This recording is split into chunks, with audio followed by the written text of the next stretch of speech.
want you to take an opposite look at the 38 Spesh situation.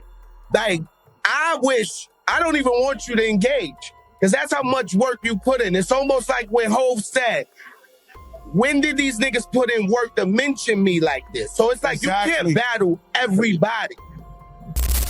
We've got Memphis Bleek appearing on the Joe and Jada show, where he advised Jadakiss not to get pulled into a back and forth with 38 Spesh, while also taking a few subtle shots at Spesh himself.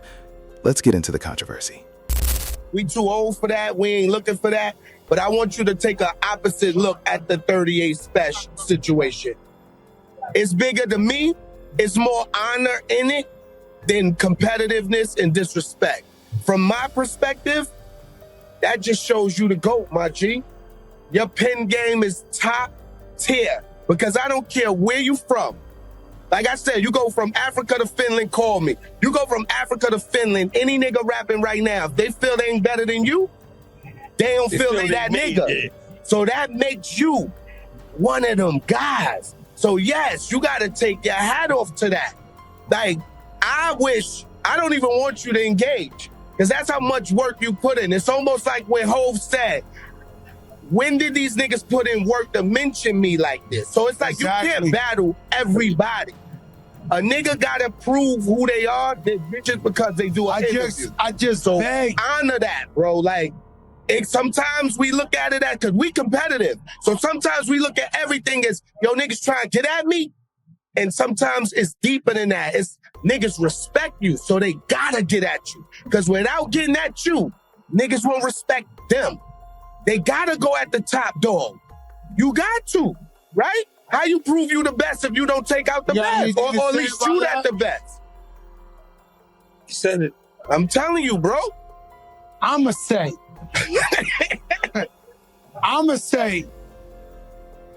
that's cool and all.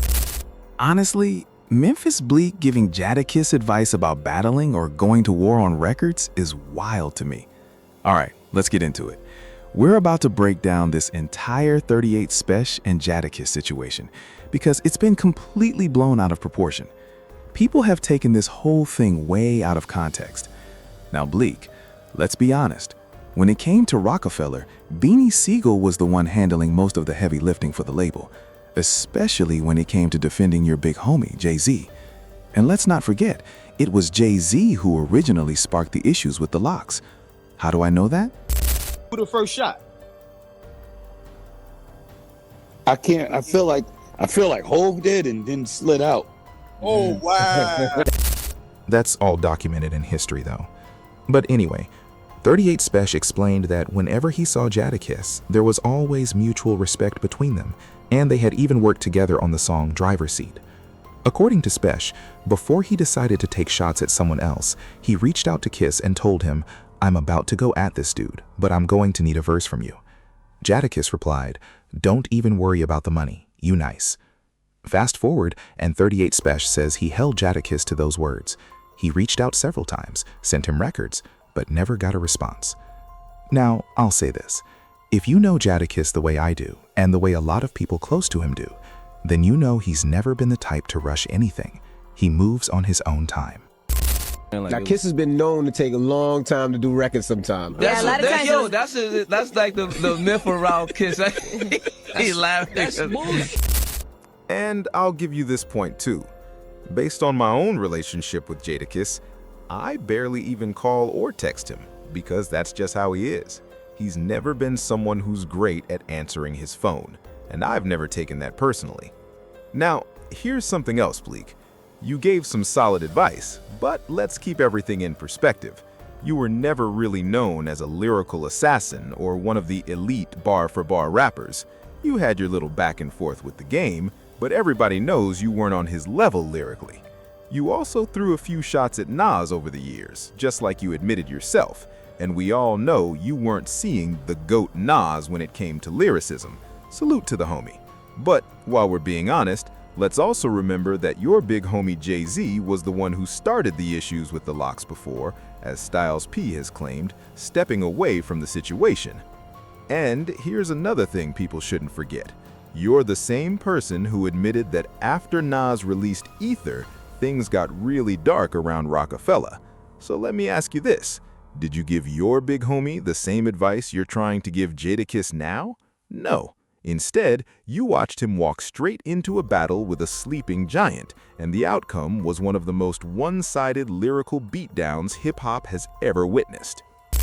People be hitting me like, yo, 50 just posted you. Like, he'll grab one of my videos and just throw it on his timeline. Like, this boy crazy. Yo, Commodore bugging.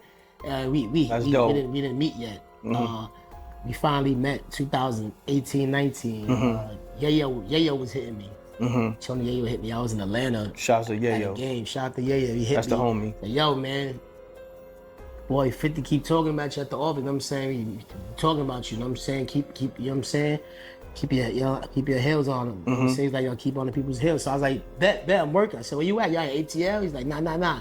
Hit me when you get back to the city. So I got back to the city. I pulled up. I pulled up to Tycoon. 50 had Tycoon going. Oh yeah, I remember That's when that. we finally met. That's when That was like a pool party or something, yeah, right? he did the pool party. Then he did like a dinner. Then he did a club in Jersey, but it was like Pier 115. So that's when me and 50 finally linked.